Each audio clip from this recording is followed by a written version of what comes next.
Hello and welcome to Nollywood Fellow, a channel where I talk Nollywood, and today I'm going to be talking about With Difficulty Comes Ease. A recently widowed Muslim woman has to continue staying with her mother-in-law through a mandatory mourning period.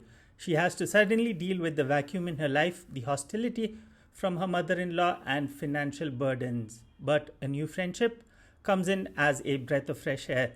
This movie has been written and directed by Korede Azeez, an upcoming filmmaker who has an impressive body of work in just a couple of years. She was selected by UNESCO and Netflix for the anthology African Folktales Reimagined, in which she has a film called Halima's Choice. And earlier this year, she came up with It Blooms in June, which is one of the sweetest Nollywood movies of the year. And now she's come up with this movie, which is out on Prime Video.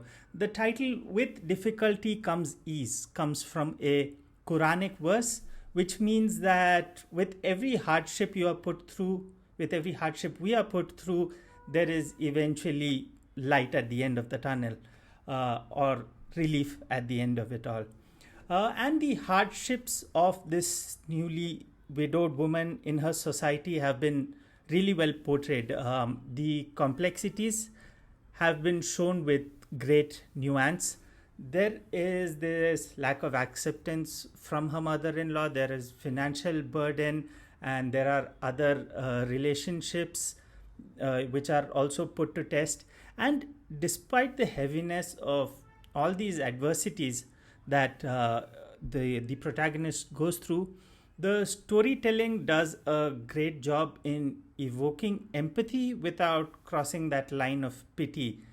And this sort of, balance and sensitivity is what makes Difficulty with Ease stand out.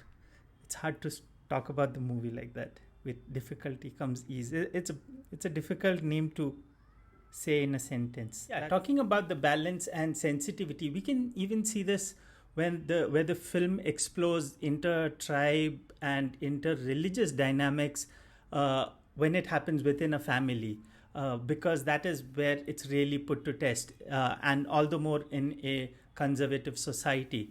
There's also a good depiction of the bureaucracy and bribery in Nigeria. Also, there's a male-female friendship which keeps the viewers guessing, in which direction it's moving. That has also been handled very beautifully.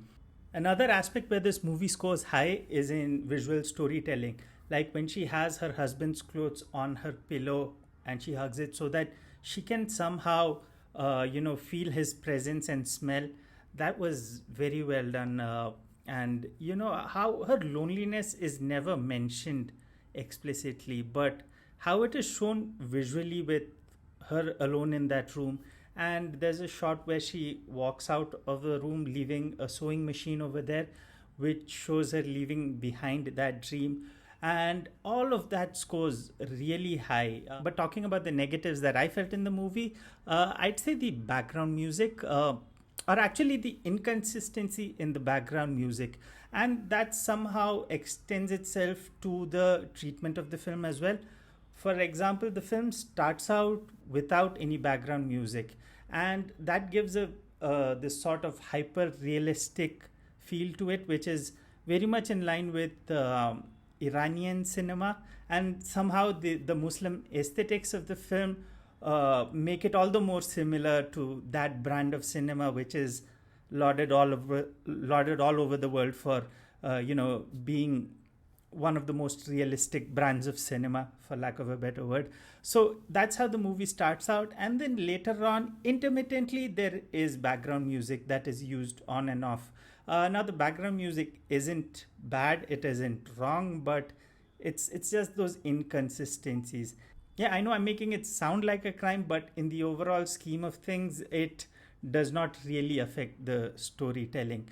Coming to the storytelling, one little thing that did not quite work for me was, the wife goes through the husband's finances and she sees some discrepancies, and that loop was not, closed, at least not conclusively. Or if I missed out on how that loop was closed, do let me know that. in the comments. Moving on to performances, Uzoamaka. Okay, I'm not even going to try to pronounce her surname. With difficulty comes some Nigerian names. But boy, such a complex character, and she lived every bit of it. And the way the film was pitched, it had to be in a very understated manner. And, she couldn't just bawl or, weep or whine and get done with it. And that would have been easier, So a large round of applause for her. A great, great performance here. Caleb Richards, he played his role well. I can't fault him anywhere. I know I should be praising him a lot more, but all I'd say is that he did a good job. He's a good actor. Ummi Baba-Ahmed. Oh, what a relatable performance. You can feel her cold shoulder through the screen, I mean, such cold, evil mother-in-laws are nothing new to Nollywood, but the way this one was both written and performed was refreshing in a way. One sly comment here, one look over there, and was a pretty neat job on both levels. And to conclude, I'd just say that it's not every day that such a movie is made. I know I've concluded many of my videos this year by saying that this is the best or probably among the best movies of 2024. And I would rate this movie higher than all of those movies. So, yeah, this is the best of 2024. From Nollywood. Do make sure you watch it, and do like the channel. When you like the video, it helps me reach more people.